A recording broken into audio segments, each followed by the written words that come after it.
ರಾಜೀನಾಮೆ ಪತ್ರ ಬರಿತಾ ಇದ್ದಾರಂತೆ ರಾಮಲಿಂಗಾರೆಡ್ಡಿ. ಎಸ್, ಕೋರಮಂಗಲದ ಕಚೇರಿಯಲ್ಲಿ ರಾಮಲಿಂಗಾರೆಡ್ಡಿ ಇದ್ದಾರೆ. ತಾವೇ ಹೋಗಿ ಕೊಡ್ತಾರೋ ಅಥವಾ ಬೇರೆಯವ್ರ ಹತ್ರ ಕಳಿಸ್ತಾರೋ ಗೊತ್ತಿಲ್ಲ.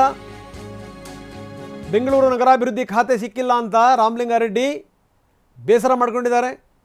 ಕೋರಮಂಗಲ ಕಚೇರಿಯಲ್ಲಿ ಕೂತ್ಕೊಂಡು ಈಗಾಗಲೇ ಬರಿತಾ ಇದ್ದಾರೆ ಒಕ್ಕಣಿಕೆ ರಾಜೀನಾಮೆ ಪತ್ರ. ಡಿಕೆ ನೇತೃತ್ವದ ಸರ್ಕಾರ ಬಂದು 48 ಗಂಟೆ ಒಳಗಡೆಗೆ ಒಬ್ಬ ಸಚಿವರು ರಾಜೀನಾಮೆ. ಡಿಕೆ ಕೂಡ ಸಾಕಷ್ಟು ಪ್ರಯತ್ನ ಪಟ್ಟರು ನಿನ್ನೆ ಅದನ್ನು ಸರಿ ಮಾಡೋಕ್ಕೆ. ಅವ್ರಿಗೂ ಗೊತ್ತು ಯಾರನ್ನ ಹೆಂಗೆ ಮಣಿಸ್ಬೇಕು ಅಂತ, ಆದರೆ ಯಾಕೋ ವರ್ಕೌಟ್ ಆಗಲಿಲ್ಲ. ನಿನ್ನೆ ಕೃಷ್ಣ ಬೈರೇಗೌಡರನ್ನು ಕೂಡ ಜೊತೆ ಕರ್ಕೊಂಡು ಹೋಗಿದ್ರು.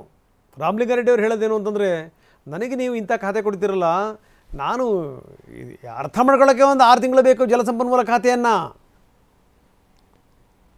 ಇನ್ನೇನು ಮಾಡಲಿ ನಾನು. ನೋಡಿ, ಈಗ ಪ್ರೆಸ್ ಮೀಟ್ ಶುರುವಾಗ್ತಾ ಇದೆ. ನೇರ ದೃಶ್ಯಾವಳಿಗಳನ್ನು ನಾವು ನಿಮಗೆ ತೋರಿಸ್ತಾ ಇದ್ದೀವಿ. ರಾಮಲಿಂಗಾರೆಡ್ಡಿ ಅವರ ನಿರ್ಧಾರ ವೆರಿ ವೆರಿ ಇಂಪಾರ್ಟೆಂಟ್ ನಿರ್ಧಾರ. ಏನು ತೀರ್ಮಾನಕ್ಕೆ ಬರ್ತಾರೆ ಅನ್ನೋದನ್ನು ನೋಡಬೇಕು. ರಾಮಲಿಂಗಾರೆಡ್ಡಿ ಕೆಲವೇ ಕ್ಷಣಗಳಲ್ಲಿ ಕೋರಮಂಗಲ ಶಾಸಕರ ಕಚೇರಿಯಿಂದ ರಾಮಲಿಂಗಾರೆಡ್ಡಿ ಮಾತಾಡ್ತಾರೆ. ಈಗಾಗಲೇ ಅದಕ್ಕೆ ಸಿದ್ಧತೆಗಳಾಗಿದೆ. ಕೊನೆ ಕ್ಷಣದಲ್ಲೂ ಕೂಡ ಮನವೊಲಿಸಲಿಕ್ಕೆ ಪ್ರಯತ್ನಗಳು ನಡೀತಾ ಇದೆ. ಬೆಂಬಲಿಗರು ಪ್ರಯತ್ನ ಪಡ್ತಾ ಇದ್ದಾರೆ. ಯಾವುದೇ ಕಾರಣಕ್ಕೂ ಈ ನಿರ್ಧಾರಕ್ಕೆ ಬರಬೇಡಿ ಅಂತ ಹೇಳುವ ಪ್ರಯತ್ನ ಮಾಡ್ತಾ ಇದ್ದಾರೆ. ಹೈಕಮಾಂಡ್ ಜೊತೆ ಮತ್ತೊಂದ್ಸರಿ ಮಾತಾಡಿ ಅಂತ ಕೂಡ ಕೇಳ್ತಾ ಇದ್ದಾರೆ.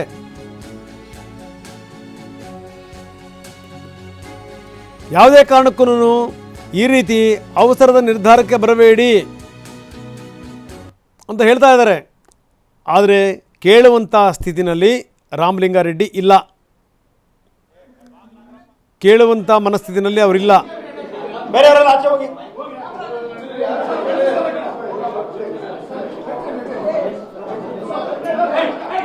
ಇಲ್ಲಿ ಗದ್ದಲ ಗಲಾಟೆ ನಡೀತಾ ಇದೆ. ಯಾಕಂದರೆ ಅವರ ಬೆಂಬಲಿಗರು ಕೇಳ್ಕೊಳ್ತಾ ಇದ್ದಾರೆ, ಯಾವುದೇ ಕಾರಣಕ್ಕೂ ರಾಜೀನಾಮೆ ಕೊಡಬೇಡಿ, ಇದು ನೀವು ಬೇಕಿದ್ರೆ ಇನ್ನೊಂದ್ಸಲ ಹೈಕಮಾಂಡ್ ಜೊತೆ ಮಾತಾಡಿ ಅಂತ.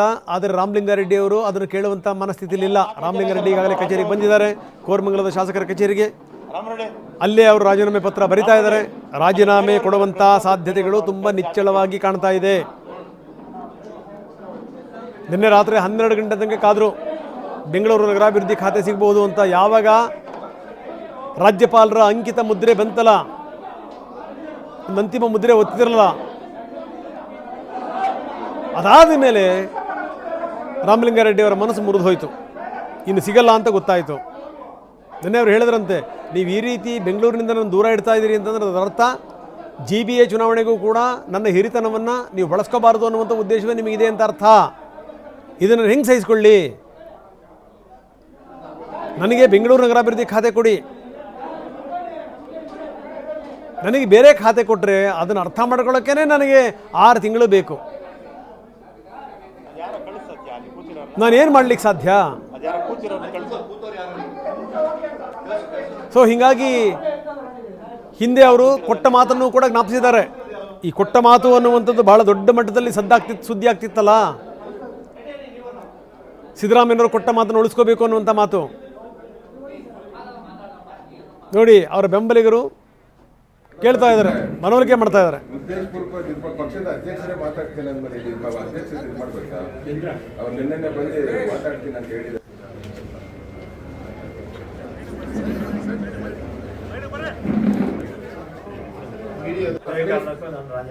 ಸರ್ ಅಲ್ಲ ಸರ್, ದಯವಿಟ್ಟು ಅವ್ರ ಹತ್ರ KPC ಅಧ್ಯಕ್ಷರು ಬೆಂಗಳೂರವ್ರಿಗೆ ಅವರೇ ನಿಮ್ಮ ಹತ್ರ ಮಾತಾಡ್ತೀನಿ ಅಂತ ಹೇಳಿದ್ಮೇಲೆ ಅವ್ರ ಹತ್ರ ಅಧ್ಯಕ್ಷರು ಮಾತಾಡ್ತಾರೆ ಅಂತ ಹೇಳಿದ್ಮೇಲೆ ಅಲ್ಲ ಸರ್, ಇದು ನೀವು ಉದ್ದೇಶಪೂರ್ವಕ ಪಕ್ಷದ ಅಧ್ಯಕ್ಷರೇ ಮಾತಾಡ್ತೀನಿ ಅಂದ್ಮೇಲೆ ಅಧ್ಯಕ್ಷ ನೋಡಪ್ಪ, ಈಗ ನನ್ನ ಕೋಪ ಬರೋಂಗ್ ಮಾಡಬೇಡಿ. ನಾನು ಯಾರ ಮಾತು ಕೇಳಲ್ಲ, ಕೂತ್ಕೊಳ್ಳಿ. ಸರ್, ಪಕ್ಷದ ಅಧ್ಯಕ್ಷರೇ ನೋಡಪ್ಪ, ನೀವೊಂದು ಕೆಲಸ ಮಾಡಿ, ನಾನು ಒಬ್ಬನೇ ಇಲ್ಲಿ ಮಾತಾಡ್ಕೊಳ್ತೀನಿ, ನೀವೆಲ್ಲ ಆಚೆ ಹೋಗಿ. ಪಕ್ಷದ ಅಧ್ಯಕ್ಷರೇ ಮಾತಾಡ್ತೀನಿ ಅನ್ನೋದು ನನ್ನ ಕೋಪ ಬರೆಸ್ಬೇಡ.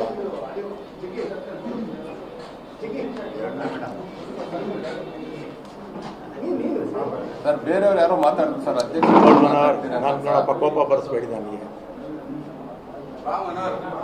ಅಲ್ಲ, ಅಧ್ಯಕ್ಷರು ಮಾತಾಡ್ತೀನಿ ಅಂದಾಗ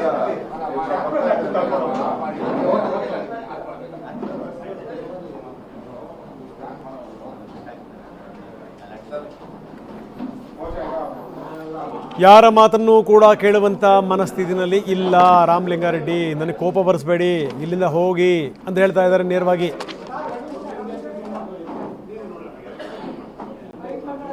ಯಾವುದೇ ಕಾರಣಕ್ಕೂ ನನಗೆ ಸಿಟ್ಟು ಬರಿಸಬೇಡಿ, ನಾನು ಯಾರ ಮಾತನ್ನು ಕೇಳಲ್ಲ.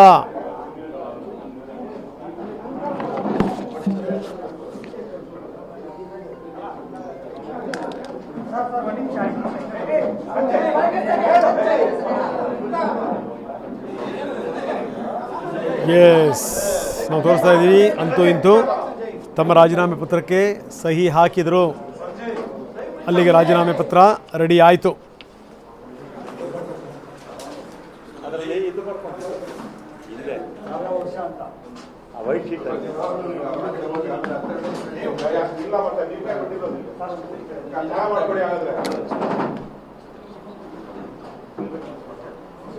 ಆಮೇಲೆ ನೋಡಪ್ಪ, ನಾನು ಎಷ್ಟು ಮಾತಾಡ್ತೀನೋ ಅಷ್ಟೇ. ಆಮೇಲೆ ನೀವೇನು ಯಾವ ಪ್ರಶ್ನೆ ನಾನು ಕೇಳೋದು ಬರಬೇಡಿ.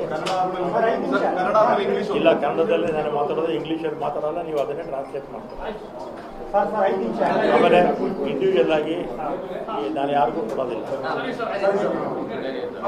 ಇಲ್ಲ, ಅಲ್ಲೇ ಇತ್ತು ಒಂದು ಟೈಪ್ ಆಗಿತ್ತು ನೋಡಿ, ಅದ್ರ ಮೇಲೆ ಬರ್ಕೊಂಡು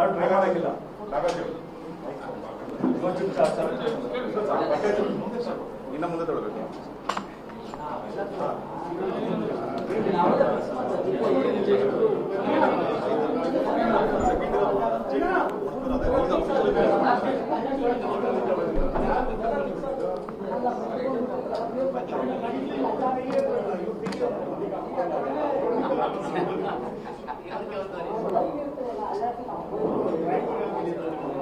ನಿಮಗೆ ಕೊಡ್ತೀನಿ ರೀ ಕಾಪಿ ಸಾಮಕ್ಕೆ, ಬೇರೆ ಕಾಪಿನೇ ಕೊಡ್ತೀನಿ. ಯಾಕೆ ಥರ ಕೆಲ್ಸ್ಕೊಳ್ತೀರಾ?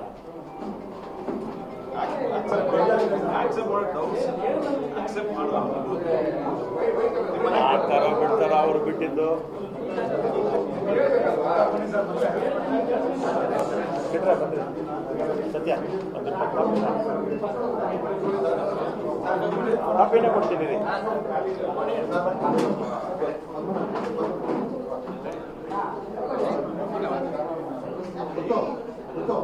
ಸ್ವಲ್ಪ ನೀರು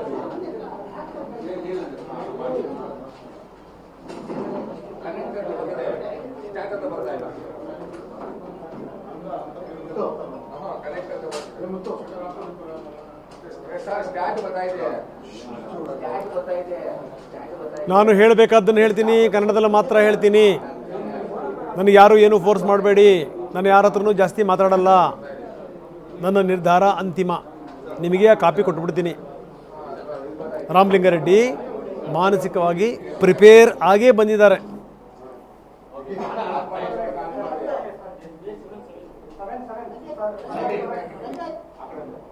ಯೋಚನೆ ಮಾಡಿರ್ತಾರೆ, ರಾತ್ರಿ ಮಗನ ಜೊತೆಗೂ ಮಾತಾಡಿರ್ತಾರೆ. ಓಕೆನಾ?